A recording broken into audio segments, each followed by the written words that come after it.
तो ये वीडियो आपने देख लिया। अमेरिका में जैसे ही एप्स्टीन फाइल रिलीज हुआ, लोगों ने ट्रम्प टावर को चारों तरफ से घेर लिया और प्रदर्शन करने लगे। वहीं दूसरी तरफ इंडिया में मोदी जी का नाम जैसे ही आया एप्स्टीन फाइल में, यहाँ की गोदी मीडिया ने कुछ नहीं दिखाया और उल्टा यहाँ की मिनिस्ट्री ऑफ एक्सटर्नल अफेयर्स ने ये स्टेटमेंट दे दिया कि ये सभी जुमला है। और तो और मोदी जी ने अमेरिका के साथ एक ऐसी ट्रेड डील साइन कर ली जिससे इंडिया के किसानों का काफी ज्यादा ही नुकसान होने वाला है और इसे गोदी मीडिया ने बहुत ही बड़ी जीत साबित करने में लग गई है। लेकिन असली इस डील का क्या नुकसान होने वाला है, मैं आपको बताता हूँ। पहले जो यूएस हम लोगों पर 25% टैरिफ लगाता था, उसे घटाकर अब 18% कर दिया।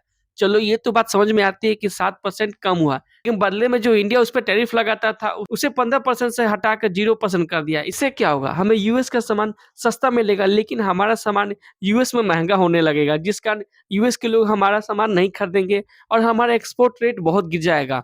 और ऐसा करते-करते धीरे-धीरे हमारे देश के हर तरह का बिज़नेस ठप होने लगेगा। यहाँ तक तो बात समझ में आती है। लेकिन यूएस ने ये भी कह दिया है कि इंडिया अब रूस से तेल नहीं खरीदेगा, अब वो वेनेजुएला से तेल खरीदेगा। चलिए, ये समझ में आता है कि वेनेजुएला से तेल खरीदेगा, लेकिन इसके चलते हमारी जो पुरानी दोस्ती है रूस के साथ, वो धीरे-धीरे खत्म होने लगेगी। यहाँ तक भी हमें समझ में आता है, फिर इंडिया $500 बिलियन का यूएस प्रोडक्ट अलग से खरीदेगा और इंडिया को क्या मिलेगा उसमें?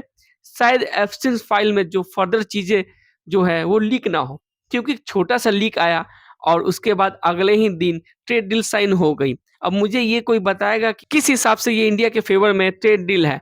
अगर ऐसी ट्रेड डील करनी ही थी तो 1 साल पहले ही कर लेते, लेकिन उन्हें तो समय नहीं था, उनके पास टाइम ही नहीं था। लेकिन जैसे ही उनका नाम लिस्ट में आता है, अगले ही दिन ट्रेड डील साइन करते हैं। लेकिन इस डील से जो भी नुकसान होगा उसका पे कौन करेगा? हर वो इंडियंस करेगा। वैसे मोदी जी ने बिल्कुल सही कहा था कि वो किसानों की आय दुगनी करेंगे, लेकिन ये कहना भूल गए थे कि वो यूएस के किसानों की आय दुगनी करेंगे। अगर आप लोग रियल देशभक्त होते तो आपको ये चीज़ कभी भी अच्छी नहीं लग रही होती, क्योंकि इसमें इंडिया का कोई फ़ायदा नहीं है, सिर्फ़ इंडिया को बेच दिया गया है, ताकि कुछ लोगों को बचाया जा सके। अचानक से 2 दिन में जो 3-4 रील्स और फ़ोटो इमेजेस वायरल हुई हैं, बस उसी के डर से एक ही दिन में ये ट्रेड डील साइन हो गई है। तो वीडियो को अपने दोस्तों के साथ शेयर कर दो ताकि उन्हें भी समझ में आए कि ये ट्रेड डील नहीं, एक तरह का समझौता है जो कि देश को डुबा देगा।